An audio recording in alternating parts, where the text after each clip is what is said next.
आज की वीडियो में सीखने वाले हैं कि कैसे आप अपना फर्स्ट मैक्रो क्रिएट कर सकते हैं। अगर आपको बिल्कुल भी कोडिंग का नॉलेज नहीं है और आप कोडिंग सीखना चाहते हैं और अपना एक मैक्रो क्रिएट करना चाहते हैं ताकि अपने एक्सेल के टास्क को ऑटोमेट कर सकें और अपनी प्रोडक्टिविटी को इंक्रीज़ कर सकें, तो इस वीडियो में देखेंगे कि कैसे आप एक सिंपल मैक्रो क्रिएट करेंगे और अपने टास्क को ऑटोमेट करेंगे। आपको ऑटोमेट करने के लिए सबसे पहले तो आपके माइंड में ये होना चाहिए कि आपका टास्क क्या है। जो भी टास्क आप मैनुअल करते हैं ऑफिस में, उसको कैसे आप ऑटोमेट कर सकते हैं।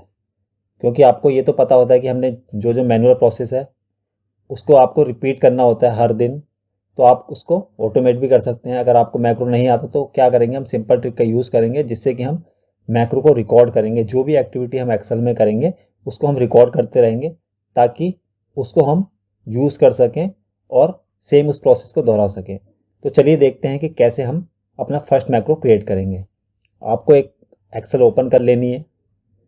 फिर आपको क्या करना है, अगर आपके पास यहाँ पे डेवलपर टैब दिख रहा है तो ठीक है, अगर नहीं दिख रहा है तो आपको फाइल में जाना है, ऑप्शन में जाना है, आपको कस्टमाइज रिबन में जाना है और यहाँ पर देख सकते हैं डेवलपर। अगर ये अनचेक होगा तो इसको चेक कर देना है और यहाँ से ओके कर देना है। तो आपका क्या होगा, ये टैब ओपन हो जाएगा। फिर आपको क्या करना है, डेवलपर में जाके यहाँ पर है सिंपल रिकॉर्ड मैक्रो। आप मान लीजिए कोई आप टास्क करते हैं डेली बेसिस पे, कि जैसे मान लीजिए आपके पास डेटा है कोई नेम,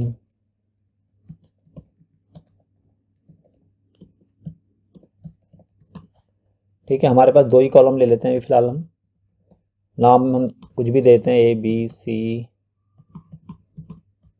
और सेल्स अमाउंट भी देते हैं यहाँ पर हम।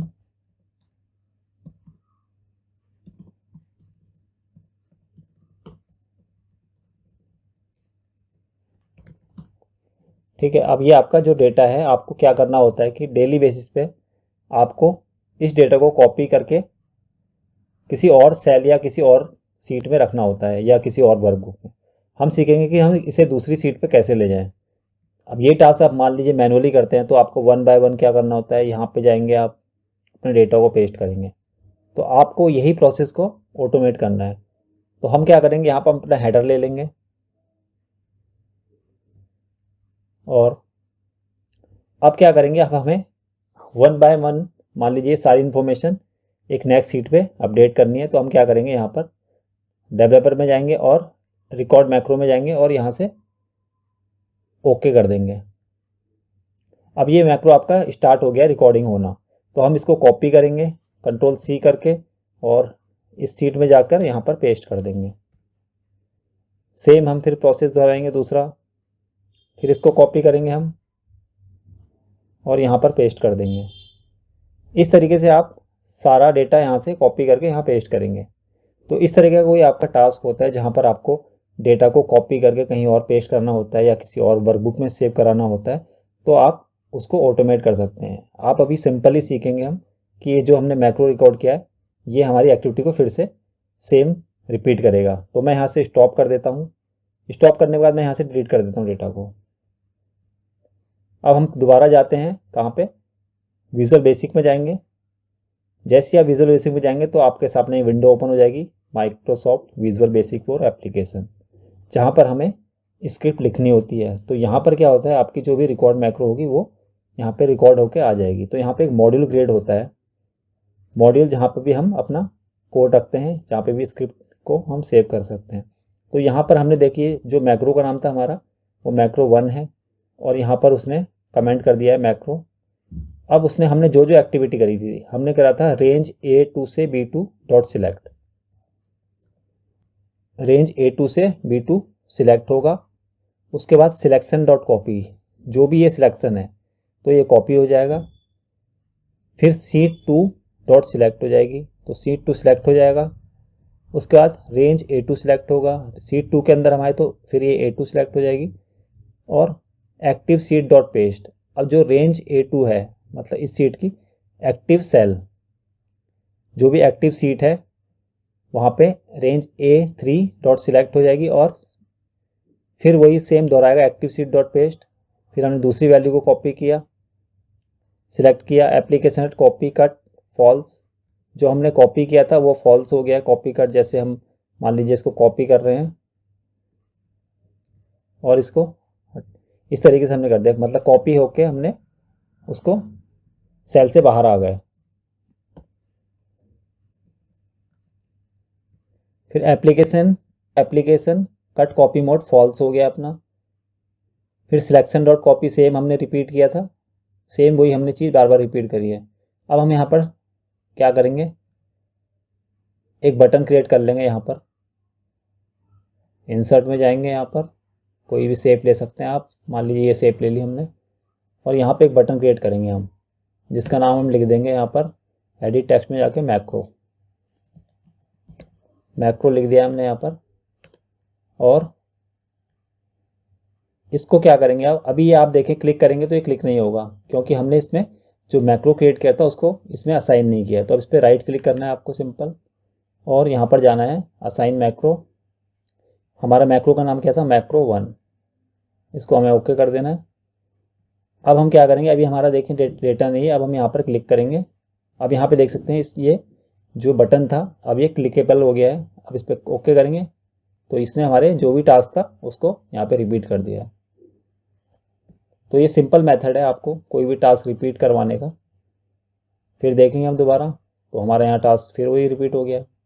तो इस तरीके से आप ये अपने डेली वर्क को, जो भी आपको लगता है कि हमें डेली बेसिस पे करना होता है रिपीटेड टास्क, तो उसको आप सिंपल सा मैक्रो क्रिएट कीजिए, फिर उसको यूज़ कीजिए। फिर धीरे धीरे आप और लर्निंग करेंगे, जैसे जैसे आपको आइडिया होते रहेगा तो आप सीखते रहेंगे। अभी ये तो सिंपल था कि हमें कॉपी पेस्ट करते हैं। मान लीजिए आपको ये सारा डेटा लूप के थ्रू कॉपी करना है, लूप भी आप पढ़ सकते हैं कि किस तरीके से लूप काम करता है। अभी हम एक एक करके कॉपी कर रहे थे, आपको फिर एक सिंपल कोड लिखना है ताकि ये एक एक करके ना करे, अपने आप ही एक मैक्रो क्रिएट होए और ये सारे जितनी भी सेल है उसका डेटा कॉपी करके नेक्स्ट शीट में ले जाए। तो इस तरीके से आपको सिंपल मैक्रो क्रिएट करनी है। फिर हम क्या कर सकते हैं, यहाँ पर एक और मैक्रो भी क्रिएट कर सकते हैं। आप किसी और नाम का मैक्रो क्रिएट सकते हैं। सब क्या होता है, सब रूटीन, ठीक है। इसके बीच में हमें अपना स्क्रिप्ट जो भी होती है वो लिखनी होती है। अब इसका नाम आप कुछ भी दे सकते हैं, टेक्स्ट दे सकते हैं, टेक्स्ट मैक्रो। अब मुझे क्या करना है, यहाँ पर एक मैसेज बॉक्स ओपन कराना है, मैसेज बॉक्स। अब यहाँ पर मैंने दे दिया हेलो वर्ल्ड,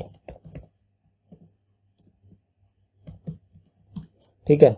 अब ये क्या कर रहा है, मैसेज बॉक्स के अंदर हमें क्या प्रिंट करना है, हेलो वर्ल्ड। अब मैं इसको क्या करूँगा, यहाँ पर जाऊँगा और इसको रन करूँगा तो ये दिखाएगा हेलो वर्ल्ड। इस तरीके से आप और भी सिम दे सकते हैं, किस किस क्या क्या यूज़ होता है।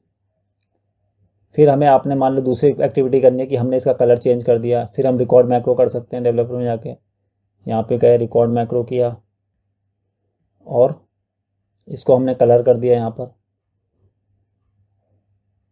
ठीक है। अब हम गए डेवलपर में और हमने स्टॉप कर दिया। एक बार कंट्रोल Z कर देते हैं और फिर हम विजुअल बेसिक में जाते हैं। अब हमने रिकॉर्ड किया था ये वाला मैक्रो, इसको हम रन करेंगे यहाँ पर, इसको हम दोबारा रन करेंगे तो देख सकते हैं आप जो भी कलर था हमारा यहाँ पे आ गया है और आपको आउटपुट जनरेट करता है। इस तरीके से आप जितने भी रिपीटेड टास्क होंगे आप अपने इस तरीके से छोटे छोटे से मैक्रो क्रिएट कीजिए और उनको ऑटोमेट करने की कोशिश कीजिए। और आपको अगर बेसिक नॉलेज भी नहीं है, आप सीखना चाह रहे हैं, तो आप एक काम कर सकते हैं, आपको गूगल पे जाना है और यहाँ पे www.excelautomation.in करना है।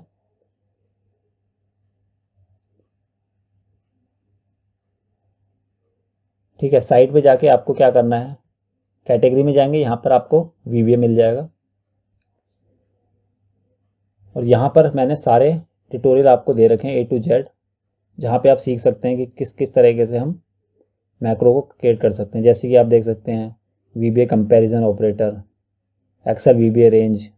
तो यहाँ पे सारे आपको मेथड मिल जाएंगे बेसिक लेवल के, किस तरीके से आप अपनी कोडिंग की जर्नी स्टार्ट कर सकते हैं। तो एक बार यहाँ पे चेकआउट करके ज़रूर देखिएगा, इससे आपको एक बेसिक अंडरस्टैंडिंग होगी कि किस तरीके से हमें मैक्रो क्रिएट करना है। और आपको ये भी ध्यान रखना है, जो भी आपके ऑफिस टास्क होते हैं आप उसको ट्राई कीजिए कि उस एक्टिविटी को आप डेली बेसिस पे छोटे छोटे मैक्रो क्रिएट कीजिए, फिर उसको रीड करिए और अपने टास्क को, जो भी टास्क करते हैं आप उसको ऑटोमेट करने की कोशिश करिए। तो आई होप इस वीडियो से आपको थोड़ी भी क्लैरिटी होगी कैसे आप अपनी कोडिंग की जर्नी को स्टार्ट कर सकते हैं और अपने टास्क को ऑटोमेट कर सकते हैं। Thank you for watching.